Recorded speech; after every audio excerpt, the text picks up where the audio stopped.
Olá, queridos irmãos e amigos, cá estamos uma vez mais para uma nova recapitulação, desta vez a lição 6. O tempo passa, não é? E já estamos quase a meio do nosso trimestre, deste primeiro trimestre do ano de 2024.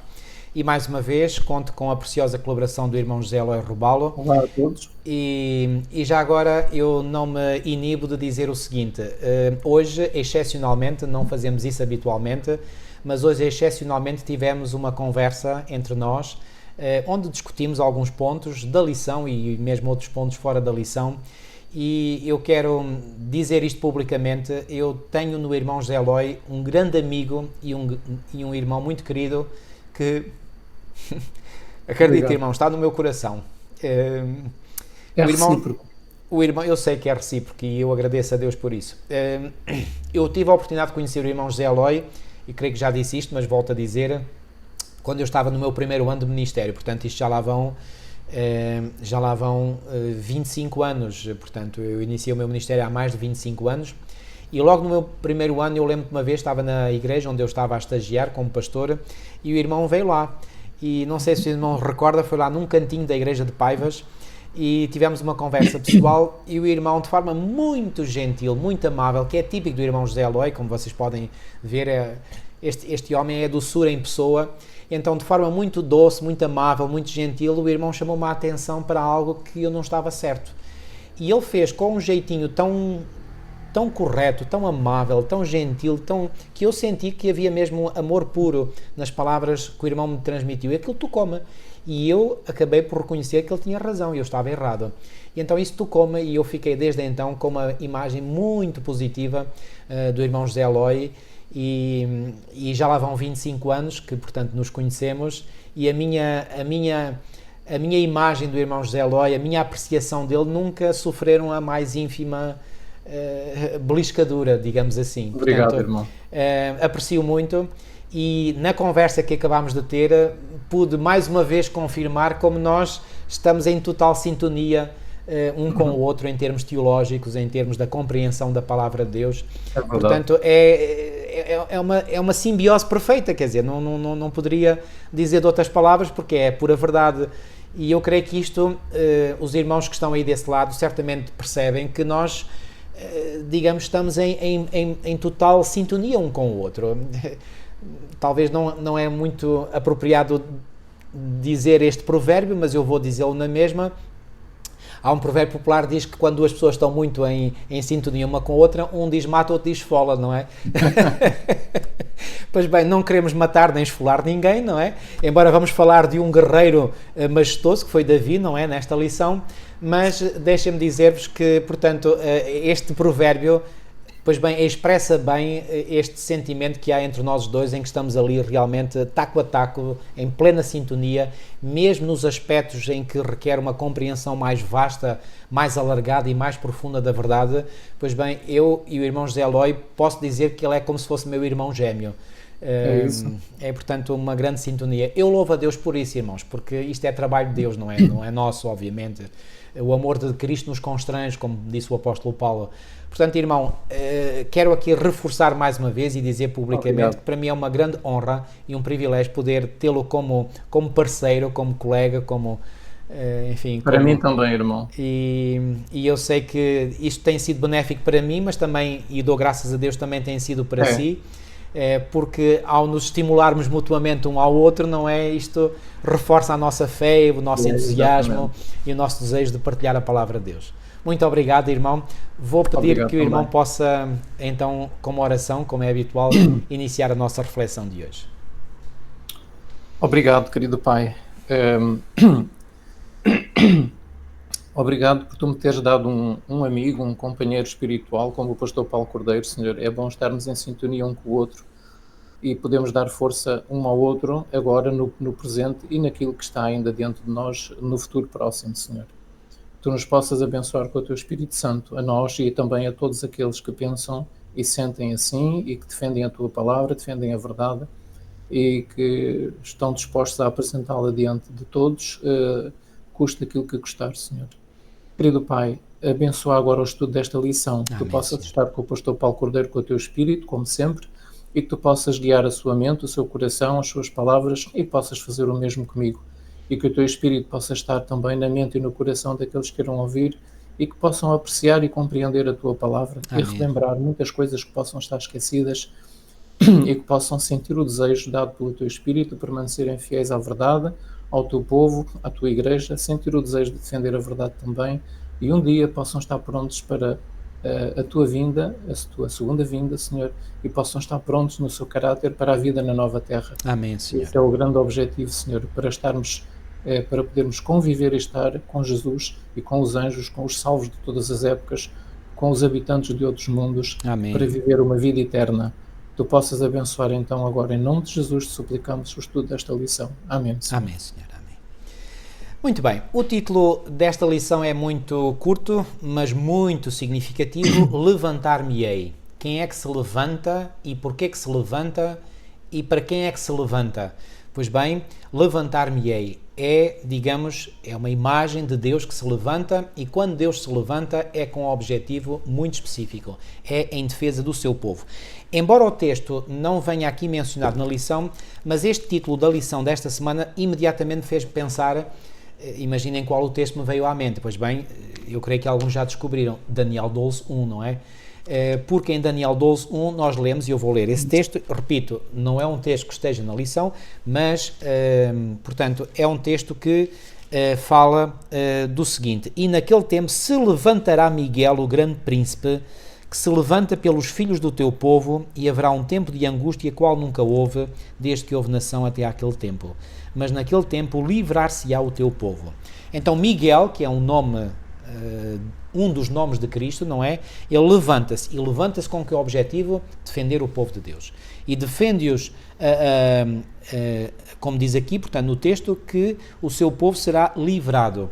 Portanto, este levantar mostra, portanto, este Deus, então, a levantar-se para defender o seu povo. Ora, como os irmãos podem imaginar, não será só no tempo do fim, não será só quando terminar o tempo da graça, que é o tempo a que se refere Daniel 12:1, que Deus se levanta em favor do seu povo. Sempre ao longo da história, em momentos cruciais dessa história, Deus se tem levantado em favor do seu povo. É ou não é assim, irmão Eloy? Exatamente. Miguel é o anjo do Senhor, é o anjo do concerto, é o comandante dos exércitos celestiais, é o próprio Filho de Deus, e esse Filho de Deus sempre tem se levantado em favor do povo do Senhor, sempre desde sempre, desde o pecado de Adão e Eva. E portanto, aqui no livro dos Salmos, o próprio Filho de Deus, Jesus Cristo, que também, como nós já vimos, é chamado Jeová, porque é o nome de família, o nome do Pai e do Filho. Este anjo do concerto, este grande guerreiro, é o próprio Jesus, é o próprio Filho de Deus. E Davi tem essa noção, Davi tem essa consciência de que Deus é por ele, Deus é pela verdade, Deus é pelo seu povo, e ele tem essa visão dada pelo Espírito Santo. Ele compreende realmente que tem este guerreiro majestoso a seu favor, que se levanta pelo seu povo. E é aí, portanto, é sobre esse tema que ele fala nestes salmos mencionados aqui na lição de domingo, no Salmo 18, Salmo 76 e Salmo 144. O guerreiro majestoso, que é Cristo, é o Senhor dos Exércitos, é o próprio Filho de Deus, aquele que assumiu a responsabilidade de salvar a raça humana do abismo em que tinha caído. Então ele luta pelo seu povo quando é perseguido pelos inimigos da verdade, e também luta contra Satanás para trazer aqueles que estão sob o domínio de Satanás para o conhecimento da verdade, para amarem a Deus e voltarem aos caminhos de santidade, de obediência. Muito bem. Portanto, é um guerreiro que luta não só pelo seu povo, mas luta também para trazer aqueles que não são seu povo para a verdade. Muito bem. Para o conhecimento da verdade, para serem salvos. Mas aqui nos Salmos, realmente, ele é o guerreiro do povo do Senhor, é o povo, é o guerreiro da Igreja do Senhor, é aquele que defende a Igreja do Senhor. E é um facto que este guerreiro majestoso, que é o título da lição de domingo, é, como o irmão disse muito bem, em primeiro lugar, um título que se aplica com toda a propriedade a Jesus Cristo. Mas não é menos verdade que este título também se aplica ao salmista, e particularmente ao salmista Davi, não é? Aliás, quando nós lemos, por exemplo, naquele salmo messiânico, o Salmo 22, não é? Sabemos que é um salmo de Davi, e quando Davi começa este salmo dizendo: Deus meu, por que me desamparaste? E este salmo é considerado messiânico porque estas palavras, pronunciadas por Davi, fazem eco, ou encontraram eco nas palavras que Jesus pronunciou na cruz, certo? Mas então, também se aplica a ele. E também se aplica a ele, exato. Esse era o ponto onde eu queria chegar. Ou seja, embora Davi tivesse aqui profeticamente falado de algo que Jesus Cristo iria proferir na cruz do Calvário, e portanto estas palavras, Deus meu, por que me desamparaste, são palavras que foram proferidas por Jesus, sim, e os evangelhos são claros quanto a isso, mas Davi não deixou também ele de pronunciar estas palavras. E porquê que as pronunciou? Porque ele passou também pelo sentimento de achar que Deus o tinha desamparado, ou Deus o tinha abandonado. Muito bem. Então, não apenas esta situação, mas noutras situações, portanto, o salmista, ele próprio, como ser humano, vive muitas experiências que elas são mais bem vividas, mais amplamente vividas pelo Supremo Senhor que é Jesus Cristo, não é? Que é o Senhor dos Exércitos, não é?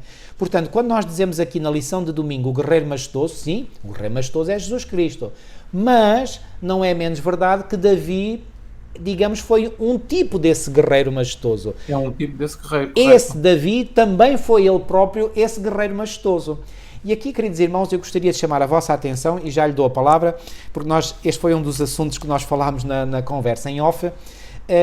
Quando eu leio aqui, por exemplo, as características de Davi, do rei Davi, eu vejo aqui, por exemplo, aqui na lição até o autor diz aqui, nos Salmos, na última parte aqui da lição do domingo, diz assim, nos Salmos, o rei Davi, que ficou conhecido como um guerreiro bem-sucedido, assume o seu papel como um exímio músico e louva o Senhor como o único libertador e sustentador do seu povo.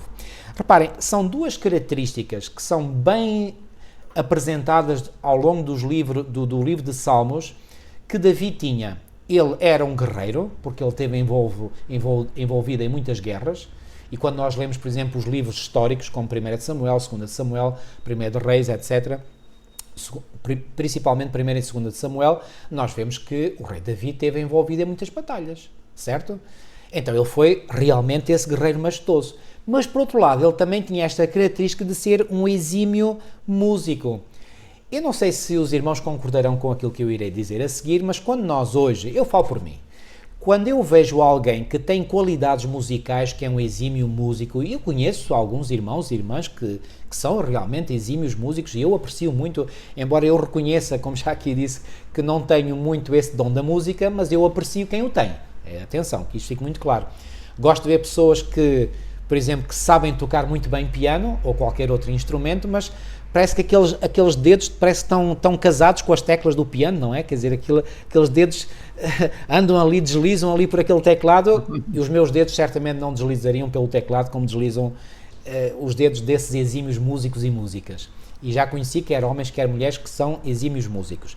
Então, quando nós olhamos para esses músicos, normalmente, e agora falo por mim, nós vemos uma característica muito particular na personalidade desses músicos. Normalmente os músicos são pessoas que têm uma personalidade mais artística, eu diria assim, ou seja, são pessoas mais dóceis, mais afáveis, mais gentis. Parece que a música os moldou o caráter, ou talvez já por terem essa predisposição de caráter, tiveram maior sensibilidade para com a música, mas eu creio que é mútuo, ou seja, o seu caráter talvez os predispôs para a música, para amarem a música. E mas não parecem ser guerreiros.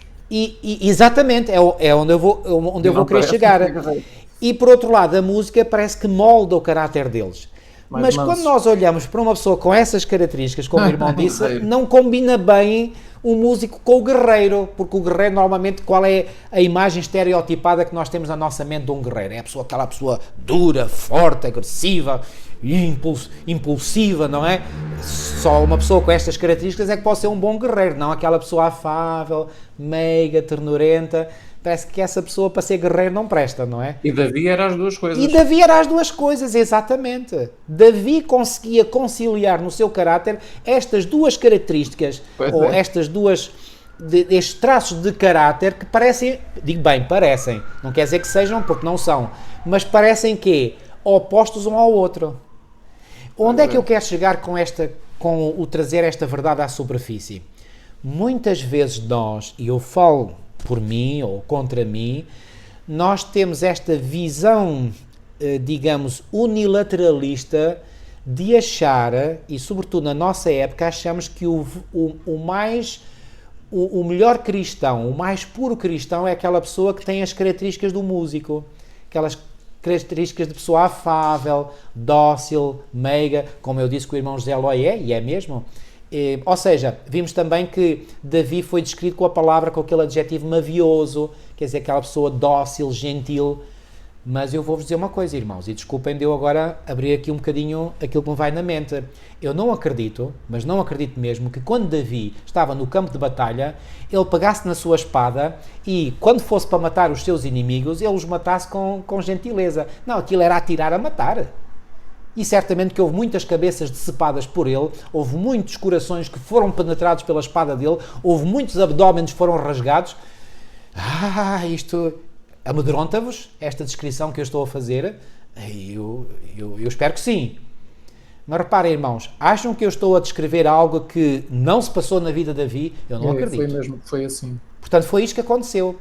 Então, aquela pessoa que tinha qualidades de músico, que era Davi, estamos a falar de Davi, que era afável, que era gentil, que era um homem que era justo, que tinha amor pela justiça, que quando via uma injustiça, por exemplo, quando Natã foi falar da história daquele homem que era pobre, que tinha apenas uma cordeirinha e que foi, que tinha tinha uma cordeirinha e que essa cordeirinha foi roubada pelo homem rico que tinha muitos rebanhos, o sentimento de justiça em Davi veio logo à superfície. Portanto, Davi era um homem justo, era um homem íntegro, era um homem bondoso, era um homem que fazia bem. Ele fez bem, por exemplo, a Mefibosete, que era filho de Jónatas, que aos 5 anos tinha caído quando foi a fuga, que se perdeu a batalha dos israelitas para os filisteus, e ele caiu ao chão nessa fuga e ficou com os pés tortos, e portanto ficou coxo desde essa altura, desde os 5 anos.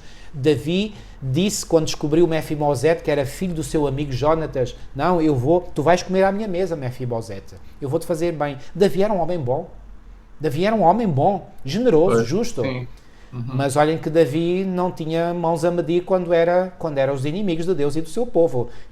Ele atirava a matar. Contra a injustiça. Porquê? Porque Davi era contra a injustiça, exatamente. E irmãos, deixem-me dizer-vos, como diz aqui na lição de sábado, a nossa era não é a única em que o mal, a injustiça e a opressão graçam. Os salmistas também viveram numa época assim, é verdade. Nós hoje vivemos numa época em que há muita injustiça.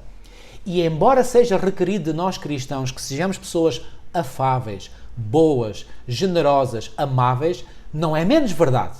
E este aspecto tem sido menosprezado no ensino e nos púlpitos de muitas das nossas igrejas. Não é menos verdade que as qualidades ativas de alguém que é decidido, que é batalhador, que é guerreiro, devem existir na vida de qualquer cristão. Nós devemos sentir uma revolta interior quando estamos perante uma injustiça. Quando estamos perante factos que são injustos, quando estamos contra uma perversão da verdade, nós devemos sentir uma justa indignação. E devemos lançar-nos ao ataque dessas pessoas. E quando eu digo ataque, obviamente, que não estou a falar de um ataque físico, ok? O tempo dos ataques físicos já lá está no passado. Havia lugar para isso. E Deus permitiu. E Deus esteve com Davi para fazer isso. Mas hoje é o tempo de ataques intelectuais. É o tempo dos ataques em que devemos lançar-nos ao ataque daqueles que são contra a verdade, daqueles que querem lançar a verdade por terra, daqueles que lançam ataques contra o povo de Deus de hoje. Nós devemos ir no encalço dessas pessoas e tentar destruí-las intelectualmente falando. Irmãos, desculpem, mas eu não consegui chegar a outra conclusão. Eu quis sondar o irmão José Eloy para ver o que é que ele achava, porque eu queria, e estava-me aqui, não é? E eu queria dizer isto, portanto, este guerreiro majestoso repito, eu vou concluir e vou depois dar a palavra ao irmão. Este guerreiro majestoso é, em primeiro lugar, Jesus Cristo, sem dúvida, mas este guerreiro majestoso também foi o salmista Davi. E o salmista Davi teve estas duas características de personalidade que, aos nossos olhos hoje, à nossa compreensão hoje, podem parecer antagónicas, mas não são. Aliás, eu diria mais, não devem ser. Nós devemos aliar a bondade, a generosidade, o amor pelos pobres, pelos necessitados, por aqueles que são vítimas de injustiças. Devemos manifestar o nosso carinho, o nosso amor por esses, mas também manifestar a nossa profunda o nosso profundo ódio pelo mal, pelo erro, pela maldade que se manifesta e que está a levantar hoje muito a cabeça. Deus quer pessoas dessas, que sejam guerreiros valorosos, que sejam guerreiros majestosos, que vão lutar contra o erro, que vão lutar contra a injustiça, que vão lutar contra a maldade, porque ela é cada vez mais levanta a sua cabeça de forma completamente desavergonhada. Nós devemos ser esses guerreiros. Deus está à espera desses guerreiros. E que Deus me ajude a mim a ser como Davi. Eu não vou, enfim, eu não vou dizer que quero ser exatamente como ele, mas se eu puder ser 1/10 daquilo que Davi fui, eu já fico muito grato ao Senhor. Que o Senhor me dê a graça e a coragem e a força de ser gentil, por um lado, de ser dócil, de ser amigo dos mais vulneráveis, dos doentes, dos idosos, das mulheres, das crianças, que eu seja dócil, mas que eu seja duro e que seja realmente alguém que não tolera e que enfia a espada, que é a palavra de Deus, que é a espada do Espírito, enfia essa espada por todos aqueles que ousam levantar-se contra aquilo que é justo, contra aquilo que é direito, contra aquilo que é a verdade. Pois. Irmão, eu já falei demais, foi uma longa introdução, foi a lição de domingo, podes falar agora. Certamente o fará com menos com menos ardor, como eu fiz, mas porque o irmão é dócil já de natureza. Enfim, irmão, diga o que é que acha e se eu disse alguma coisa errada, por favor, corrija-me, que eu estou disposto a ser corrigido. É correto.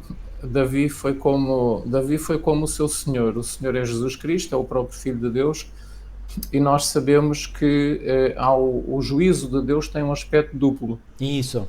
O juízo de Deus tem um aspecto duplo. Sim, ele não só liberta os oprimidos e liberta do pecado, mas ele também destrói os ímpios. Isso e Deus mesmo. irá destruir os ímpios no final. Mesmo. Ou seja, Exatamente. Deus, um Deus de amor, é também um Deus de destruição. Ele ama, mas também destrói. E destrói porquê? Porque tem que libertar o mundo e o universo do pecado. Exatamente. Do originador do pecado, claro. E dos pecadores, não é? Ele quer salvar o pecador, mas se o pecador não quer ser salvo, ele, se continuar a existir, só está a prejudicar. Então Deus vai ter que limpar o universo do pecado e do pecador. Exatamente. Então Deus é um Deus de libertação, mas é um Deus de destruição. E Davi, na sua vida, foi de facto assim também.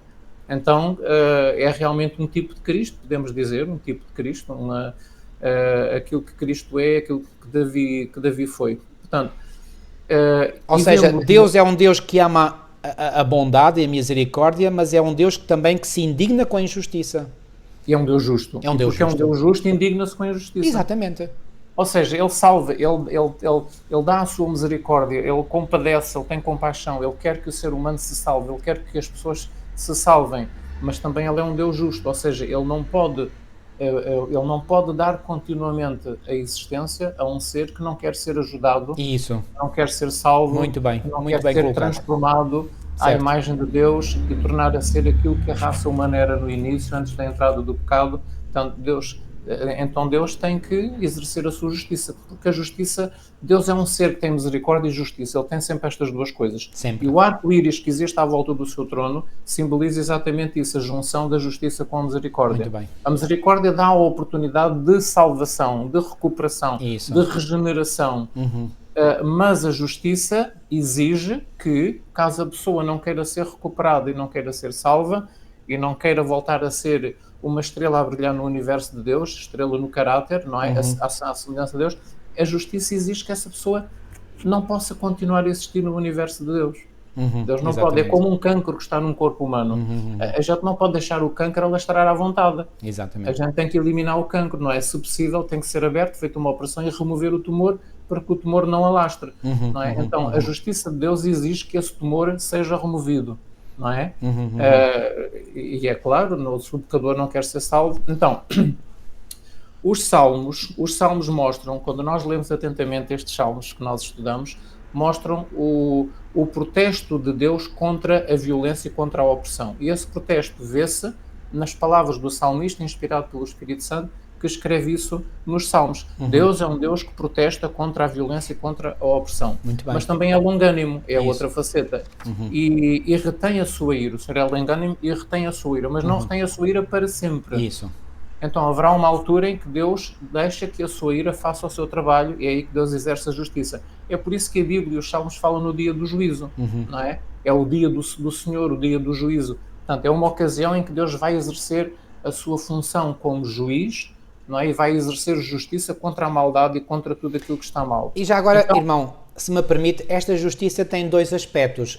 É aquela justiça que é colocada sobre aquele que se humilha perante Deus, não é? Muito bem. E depois há a justiça retributiva, que é aquela que será aplicada aos ímpios, não é? Correto. Muito bem. Portanto, são dois aspectos da justiça, não é? Portanto, a justiça retributiva, aquela que os ímpios sofrerão. E a justiça salvadora. E a justiça salvadora. E a justiça retributiva só cairá sobre aqueles que não quiseram aceitar a justiça salvadora.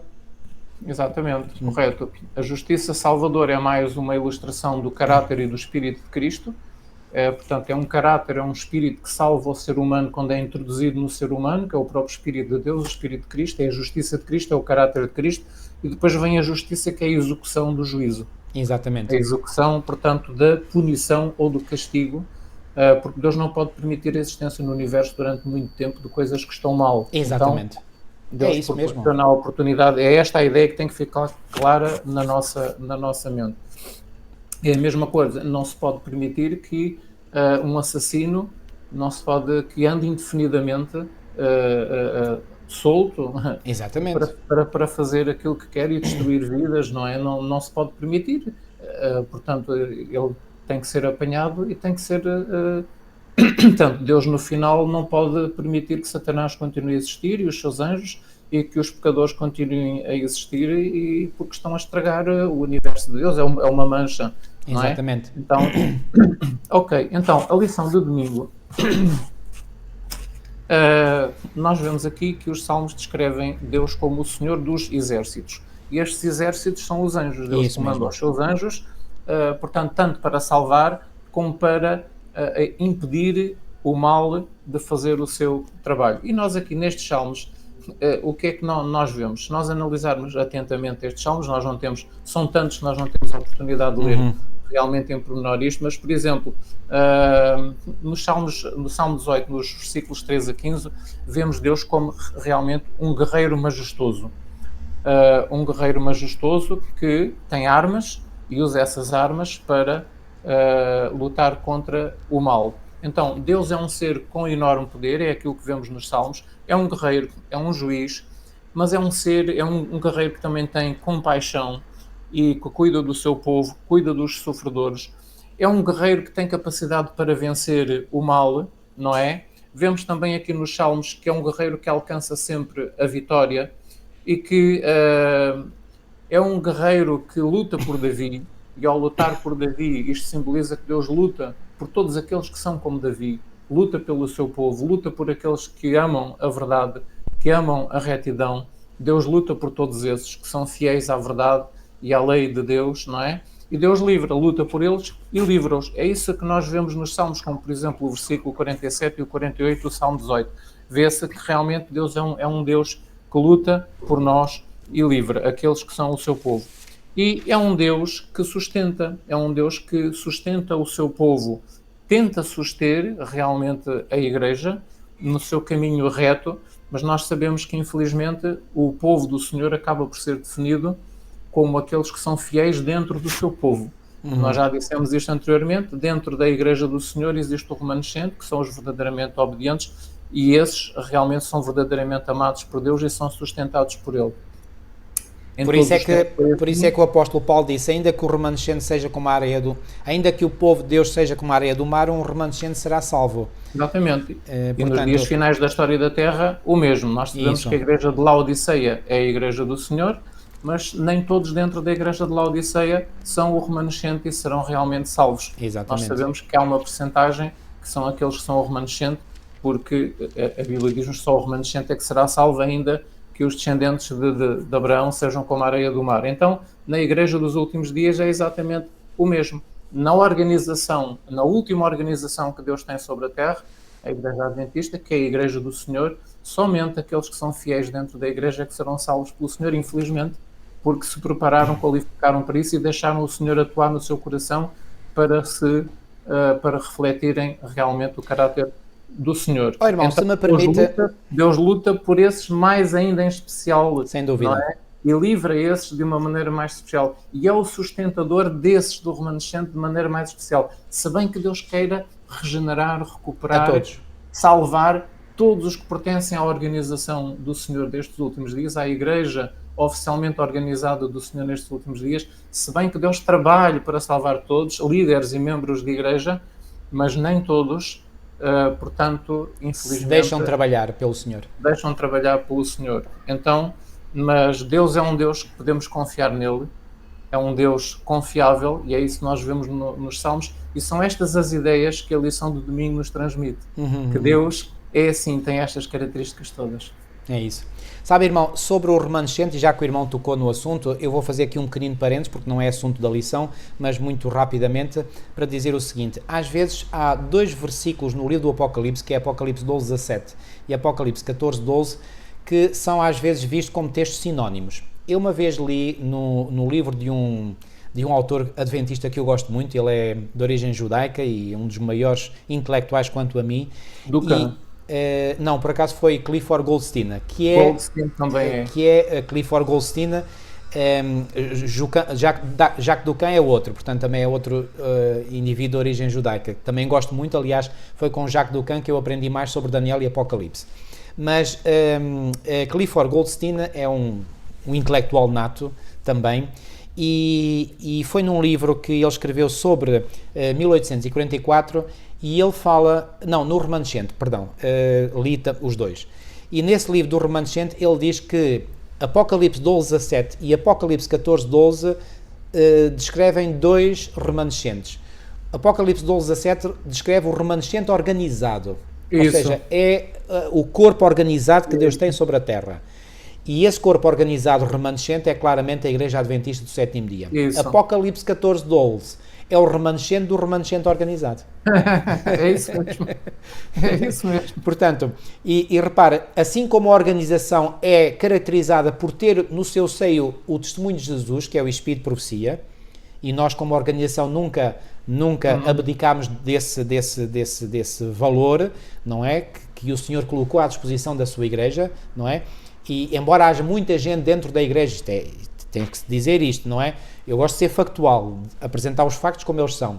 Embora haja muitas pessoas dentro da Igreja, infelizmente, que não aceitam o Espírito de Profecia, incluindo pastores e teólogos, facto, não estou a dizer nada que não seja factual, não é? Isso não quer dizer que a Igreja no seu todo tenha rejeitado. Isso. Vez após vez, em cada sessão da Conferência Geral, há sempre uma declaração que é aprovada de apoio à Bíblia, como a nossa única norma de fé e doutrina e prática, e também o Espírito de Profecia. E porquê que aceitamos o Espírito de Profecia? Por uma razão muito simples, é que o Espírito que inspirou Ellen White foi o mesmo Espírito que inspirou os autores bíblicos, ponto final, parágrafo. Ok? Colocamos, em termos de inspiração, os escritos de Ellen White e a Bíblia no mesmo nível? Claro que sim. Então, se foi o mesmo Espírito que inspirou, por que não? Agora, em termos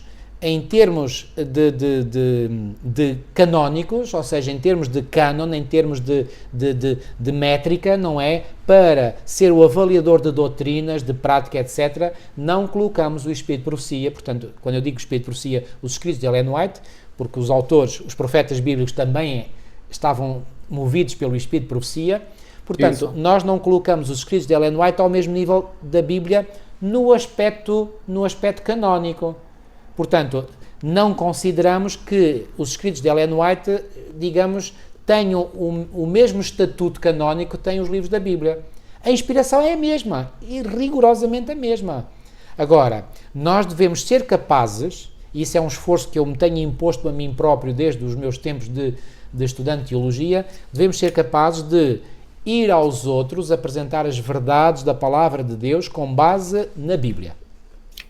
Ok? Nós devemos ser capazes de apresentar todas as nossas crenças com base na palavra de Deus. E eu lamento, e digo isto com muita e profunda tristeza, que não haja pessoas que sejam capazes de apresentar com base na palavra de Deus a nossa identidade teológica como povo remanescente do Senhor. Tenho muita pena que isso não seja... Eu creio que isto é em parte devido a uma certa distorção, e reparem, eu vou fazer aqui um bocadinho de história. mas quando surgiu o ano de 1980, a nossa igreja foi sujeita àquilo que eu chamo um dos maiores terremotos teológicos na história da nossa igreja, que foi quando um professor de teologia, um eminente teólogo, o Dr. Desmond Ford, um australiano, pôs em causa um dos pilares doutrinários fundamentais da Igreja Adventista do Sétimo Dia, que é o que diz respeito ao ministério de Jesus Cristo no Santuário Celestial. Quando eu iniciei o meu curso de Teologia, eu já vou fechar este parênteses, mas só um bocadinho de história, em 1990, nós estávamos apenas a 10 anos dessa crise teológica. De modo que, embora eu já não tenha, obviamente, como podem imaginar, sofrido muito impacto, digamos, desse terremoto teológico que afetou e muito a nossa igreja, sobretudo nos países anglófonos, ou seja, nos países de língua inglesa, porque reparem, na altura não havia internet, ok? A internet só surgiu na década de 90, e nomeadamente em 1993, foi o ano em que a internet foi lançada publicamente, 1993, portanto, há 30 anos atrás, ok? Então, como não havia internet, portanto, não havia muita divulgação da informação. Então, esse terremoto foi mais sentidamente vivido nos países anglófonos, não é? Nos Estados Unidos, em primeiro lugar, na Austrália também, que era o país do Dr. Desmond Ford, e noutros países anglófonos, de língua inglesa. Mas, eu lembro na altura, o meu irmão mais velho, como era assinante da revista Adventista, chamou-me a atenção, mas assim de uma forma muito superficial. Eu ouvi qualquer coisa, enfim, soube que a igreja estava a passar uma crise teológica, mas 10 anos depois, digamos, eu senti ainda, ou depois comecei a perceber-me que, digamos, teologicamente, digamos, as coisas ficaram mais enfraquecidas. Ou seja, embora a igreja, a nível oficial, tenha publicado 7 volumes, em resposta às acusações teológicas levantadas pelo Dr. Desmond Ford, o que é certo é que na mente de muitos adventistas isso teve uma influência muito deletéria. Houve muitos pastores adventistas que renunciaram à sua credencial pastoral, saíram da igreja, porque achavam que, portanto, a igreja tinha crenças que eram antibíblicas, que não se podiam provar biblicamente, mas apesar de tudo aquilo que a igreja fez, portanto, eu senti que, digamos, essas grandes verdades, que são verdades distintivas, porque reparem, a compreensão que nós, adventistas do sétimo dia, temos, e quando eu digo adventistas do sétimo dia, não estou a dizer que são todos os adventistas, oxalá fossem todos. Eu estou a dizer a compreensão que nós, de forma oficial, temos como Igreja Adventista do sétimo dia, que é o ministério de Jesus Cristo no Santuário Celestial. Acreditamos que há um Santuário Celestial. Isso. Eu tive colegas meus de teologia que não acreditavam que esse santuário existia, ok? Há teólogos adventistas hoje que não acreditam que existe um santuário celestial, ok? Eu conheço-os, alguns, não conheço todos, obviamente, não é? Há publicações adventistas, e eu ponho aqui umas aspas, que não só não defendem, como atacam verdades bíblicas distintivas, ok? E aqui eu vou mencionar duas, são as mais conhecidas, é um magazine chamado Spectrum e o Adventist Today, ok? Que estão em língua inglesa e que são, digamos, magazines, revistas que supostamente não, que são geridos por pessoas que se dizem adventistas, mas que têm uma característica que os caracteriza a todos eles. Eles atacam-se, portanto, às verdades distintivas da Igreja Adventista do sétimo dia. E aí eles estão exatamente, digamos, nos passos de Desmond Ford. Exatamente. Sem tirar nem pôr. Uns não podem ouvir falar, portanto, que o santuário celestial exista, todas as verdades, digamos, que orbitam à volta dessa grande verdade. Isso. E, nomeadamente, por exemplo, a grande profecia cronológica das 2300 tardes e manhãs, portanto, não acreditam na interpretação que é dada pela nossa Igreja, não acreditam no princípio de ano, que é um princípio em que até os evangélicos mais conservadores acreditam, porque quando eles fazem a interpretação da profecia de Daniel 9 das 70 semanas, eles aplicam o princípio de ano, ok? Portanto, se eles aplicam esse princípio é porque vem que é um princípio que tem validade, e tem, mas há muitos adventistas que não aceitam o princípio de ano, há adventistas que não aceitam que nós interpretemos os símbolos proféticos como se aplicando, por exemplo, ao papado católico ou romano, e acham mesmo que é ofensivo nós dizermos isso. Eu também creio que é ofensivo se nós, digamos, ofendermos ou quisermos ofender pessoas dentro dessa comunidade religiosa ou de qualquer outra comunidade. Também subscrevo isso. Agora, já não aceito que haja pessoas que achem ofensivo apresentar um assim diz o Senhor. Porque se a palavra de Deus diz que esses símbolos se aplicam, portanto, que devem ser interpretados e devem ser interpretados de forma sábia, de forma correta, e se soubermos a que é que esses símbolos se referem, e, por exemplo, o símbolo da ponta pequena de Daniel 7, da ponta pequena de Daniel 8, o símbolo do homem do pecado, 2 Tessalonicenses 2, o símbolo da primeira besta de Apocalipse 13, o símbolo do anticristo, todos esses símbolos se aplicam ao sistema católico romano, ponto final, parágrafo. Isso. Mas há pessoas no nosso meio que acham que isso não pode ser dito, que isso é ofensivo para com os nossos irmãos católicos romanos. Irmãos, eu não estou aqui para ser politicamente correto. Eu estou aqui para, em primeiro lugar, ser um guerreiro, como diz na lição de domingo, um guerreiro na causa do Senhor. Eu quero ser esse guerreiro. E, portanto, eu tenho que apresentar a verdade bíblica. Pode ser dolorosa a alguns? Pode. Sabem que a verdade a mim também me dói às vezes. Ou acham que a verdade só vos dói a vós? Não me dói a mim.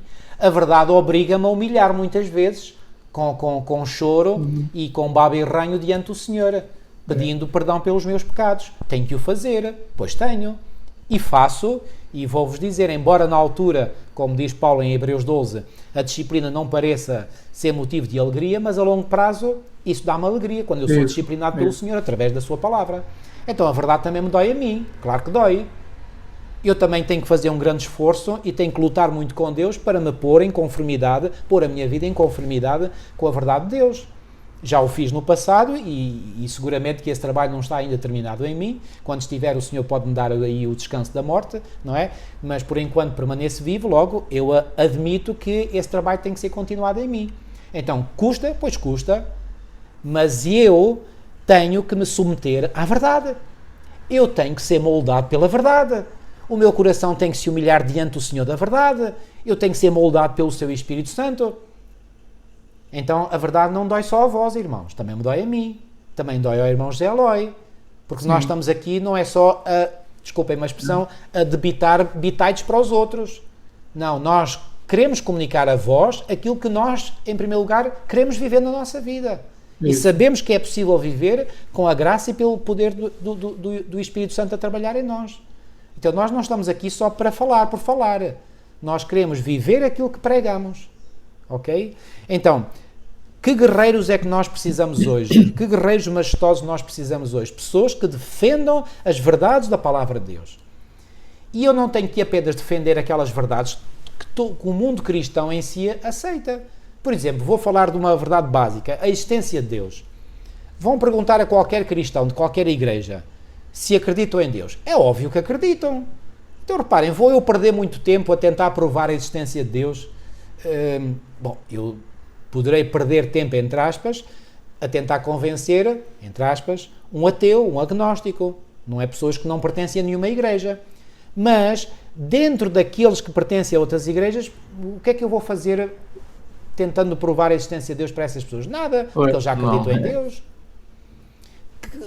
Que esforço é que eu tenho que fazer para os tentar convencer de verdades que eles já aceitam? Por exemplo, a verdade de que Jesus veio a este mundo, encarnou numa mulher, nasceu um nascimento de uma virgem, viveu uma vida pura, santa, perfeita, nunca pecou, para morrer uma morte expiatória em nosso favor, ao terceiro dia ressuscitou, 40 dias depois ascendeu aos céus. Quais são os cristãos que não aceitam estas verdades? Todos aceitam. Sendo protestantes, evangélicos, católicos ou romanos, todos aceitam estas verdades. Então, tenho eu que perder muito tempo anunciando estas verdades? Não. Agora, onde é que eu tenho que fazer um esforço maior? Eu tenho que fazer um esforço maior comunicando aos outros e particularmente ao mundo dito cristão, à cristandade em geral, verdades que eles ou ainda não aceitam ou aceitaram e rejeitaram. Essas é que têm que ser as verdades fundamentais, porque Deus é um Deus íntegro. Deus quer que nós comuniquemos a verdade total hoje, não apenas uma parte da verdade. Porque quando eu apresento uma parte da verdade, e essa verdade que eu apresento é aceita pela maioria das pessoas, isso não custa nada. Pois. Eu falo por mim, isso não custa nada. E não acrescenta nada. E não acrescenta nada. Eu uma vez, depois de ter feito uma cerimónia fúnebre num cemitério, houve umas senhoras que vieram ter comigo muito agradecidas e que estavam muito gratas por aquilo que eu tinha dito. E vou-vos dizer uma coisa, eu fiquei triste por aquilo que as pessoas disseram. Sabem porquê? Porque depois delas me agradecessem, gostei tanto de ouvir as suas palavras, mas olha, isso que você disse é também o que o padre diz lá na paróquia. Eu fiquei triste. E sabem porquê que eu fiquei triste? Aquilo que eu levei ali, aquilo que eu partilhei, não foi nada de novo para aquelas pessoas. Eu deveria ter dado algo novo. Uma oportunidade para ouvirem algo novo. Eu creio que falei creio não, porque eu faço sempre, eu falei da ressurreição e falei que os mortos não sabem coisa nenhuma, mas provavelmente aquilo passou ao lado dessas senhoras. Elas só digamos, compreenderam aquilo que já tinham ouvido, portanto, o seu ministro religioso falar. Isto para dizer o quê? Eu não me contento em apresentar aos outros verdades bíblicas que os outros já conhecem. Não, eu quero que os outros venham a conhecer verdades que ainda não conhecem. E nós, como adventistas do sétimo dia, irmãos, isto é uma enormíssima carga de responsabilidade que pesa sobre os nossos ombros. Nós temos um conhecimento extra entre aspas, da verdade, ou seja, nós conhecemos a verdade presente para este tempo e temos a soleníssima responsabilidade de anunciar essa verdade a outros. Exatamente. E se o não fazemos, nós estamos em falta para com Deus.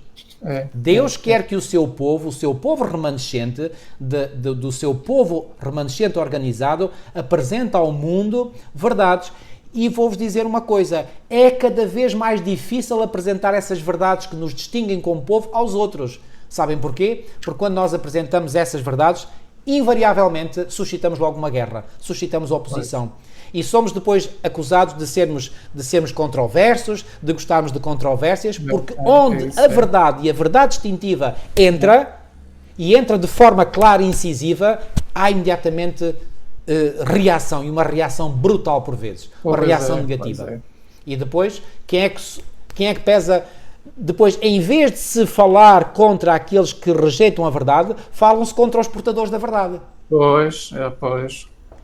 E se isto acontecesse só com aquelas pessoas lá de fora, enfim, já era mau. Mas o pior é que muitas vezes acontece a partir cá de dentro. Isso é obra do inimigo, é assim que ele trabalha. E irmãos, porquê que eu estou a falar disto? Vocês estão a dizer, lá vai ele vai querer falar de algo que não tem nada a ver com a lição. Tem a ver com a lição, tem sim senhor. E sabem porquê que tem a ver com a lição? Porque Davi viveu num momento e numa época em que os maiores inimigos que ele teve que enfrentar não foram os moabitas, os filisteus, a quem ele cortou muitas cabeças. Os piores inimigos que Davi teve que enfrentar foram inimigos internos, dentro do próprio povo de Deus. E sobretudo quando ele pecou, quando ele teve aquele grande deslize, aquele grande acidente na sua vida, que foi claramente um acidente, quando ele cometeu adultério com a esposa de um dos seus oficiais, que até era estrangeiro, era um eteu, ou hitita, Urias, não é? E depois fez um plano maquiavélico, macabro, para que o marido da esposa, da mulher com que ele cometeu adultério pudesse ser morto, e aconteceu, e assim aconteceu. Isso foi o grande acidente da vida de Davi, e a partir de que Davi teve esse acidente, quantas consequências Davi teve que sofrer para o resto da sua vida, porque aqueles que já não gostavam de Davi aproveitaram-se dessa fraqueza, não é? Dessa queda que ele teve, e foram implacáveis a tentar destruir mesmo Davi. E foi fruto dessa experiência também que Davi compôs alguns dos seus salmos. Porque Davi estava a sentir na pele o ódio que esses inimigos internos tinham contra ele. Ódio. Irmãos, estou a dizer bem, ódio. Davi sentiu na pele. E Davi sentiu que o único onde ele poderia verdadeiramente confiar, no qual ele se podia refugiar, e agora a gente compreende, conhecendo o contexto melhor, o contexto histórico daquilo que Davi viveu. Quando nós percebemos as guerras que Davi sofreu, os ódios, as invejas, até o seu próprio filho Absalão se levantou contra o pai. Fez um golpe militar, sim, Mas no fundo, aquela era uma guerra de filho contra pai. E Davi, para não permitir que houvesse um banho de sangue na cidade de Jerusalém, ele disse aos seus mais íntimos: olha, vamos fugir, vamos sair daqui, vamos...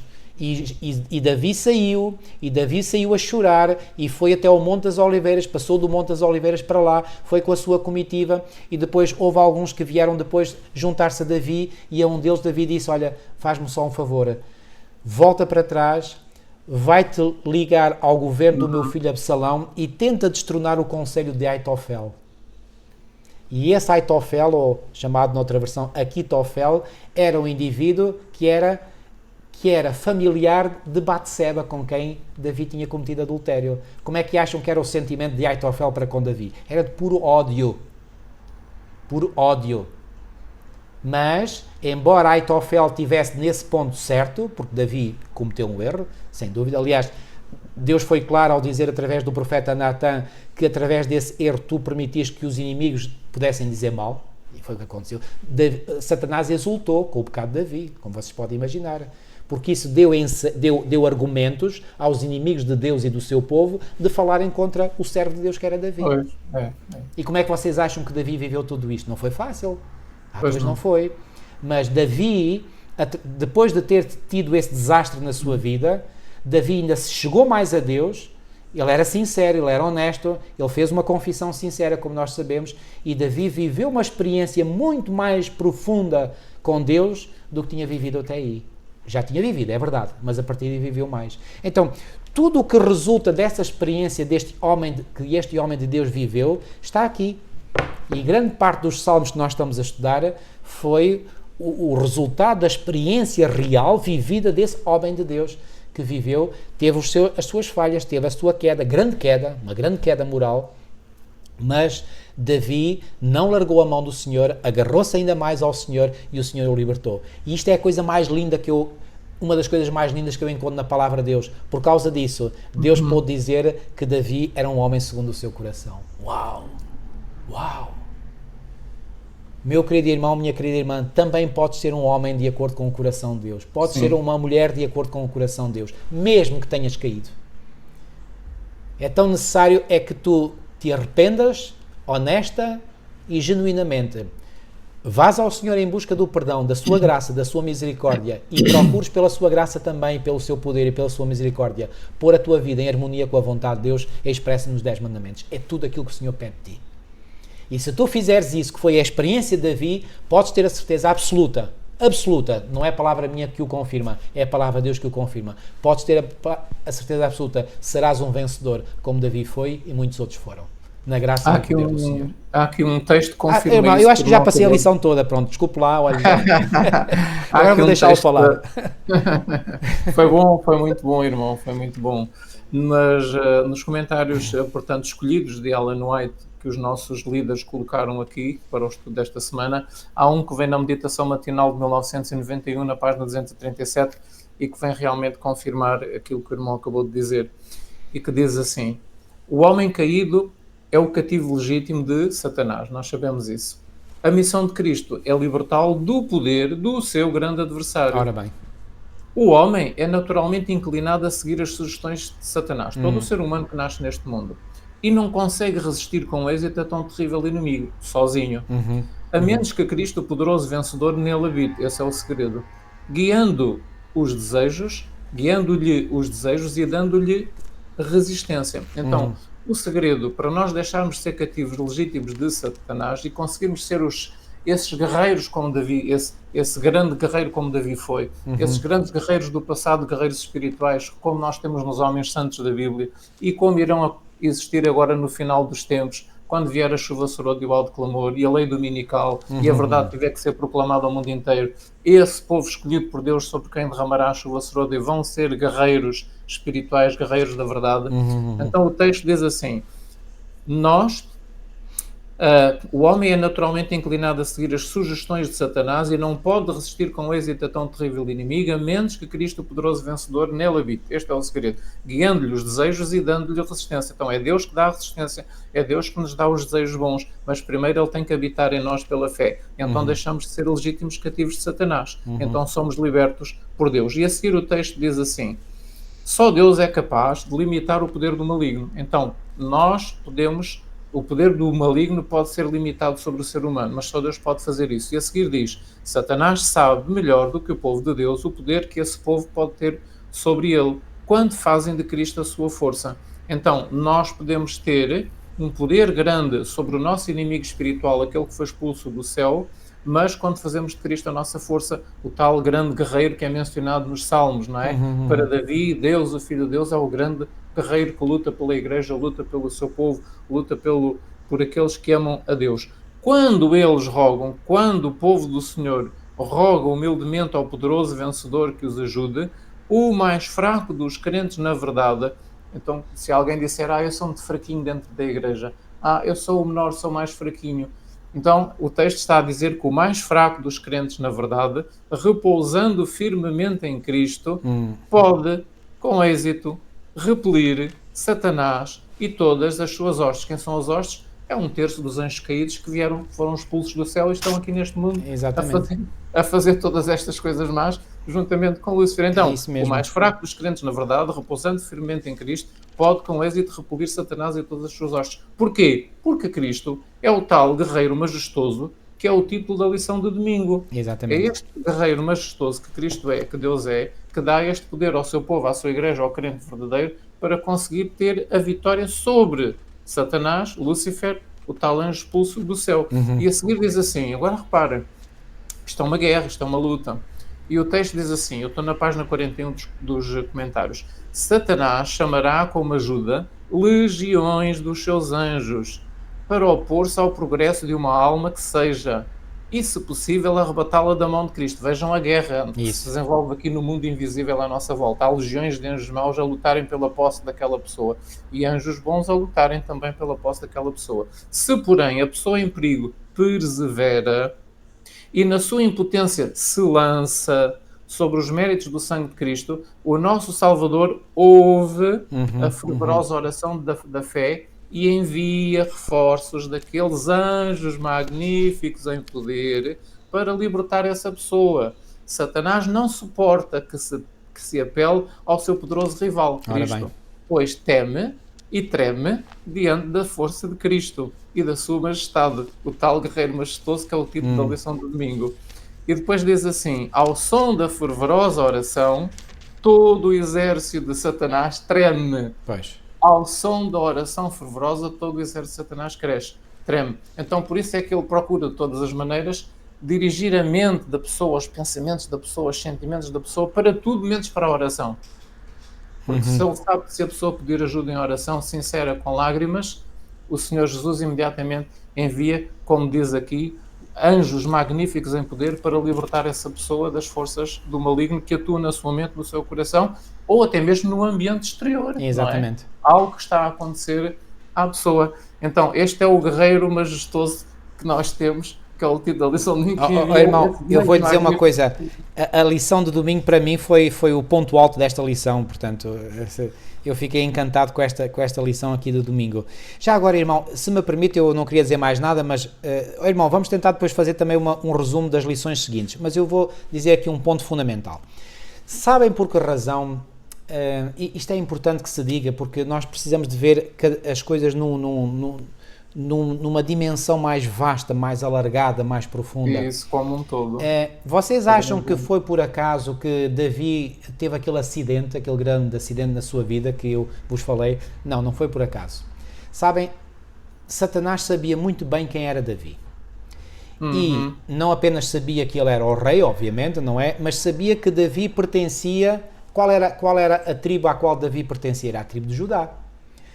E sim, em Gênesis, no capítulo 49, antes da morte de Israel, que era, portanto, que antes tinha o nome de Jacó, não é? Jacó, ou Israel, deu uma bênção aos seus filhos. Sim. E nos versículos 8 a 10 de Gênesis 49, foi dado a entender que seria de Judá. Porquê de Judá e não do primogênito Ruben? Porque o primogênito teve uma queda moral também muito grave. Isso. Foi para a cama com uma concubina ou com uma esposa, portanto, do seu pai, não é? Ruben, ok? E então, essa honra que deveria ser do primogênito de Ruben, ok?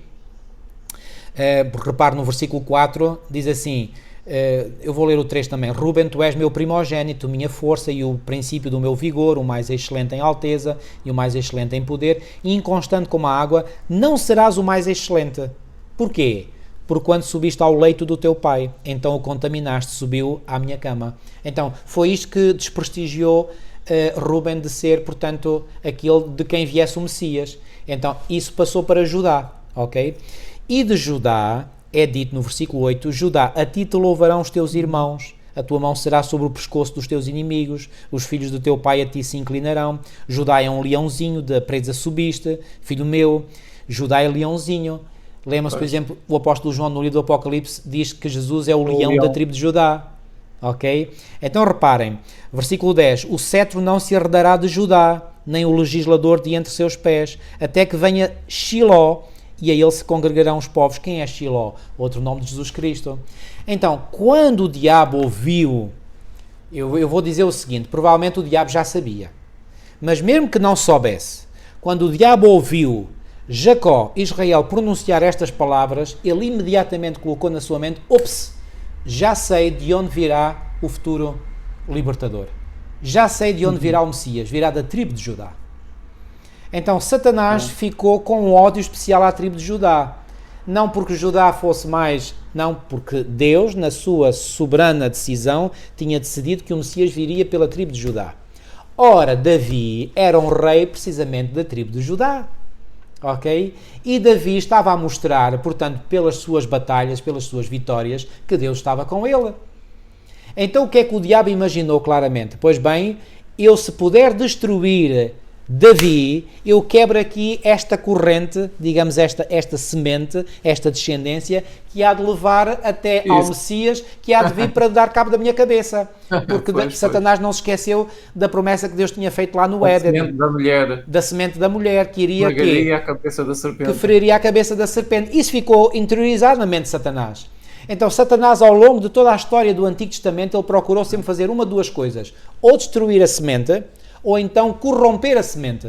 Muito bem, é isso. E aquilo que levou Davi à queda foi uma perfeita organização que Satanás fez.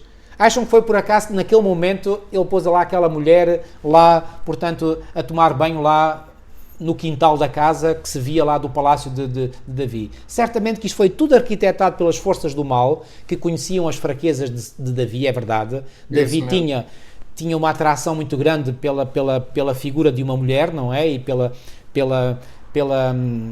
beleza física. Pela beleza física, exatamente. Do sexo feminino.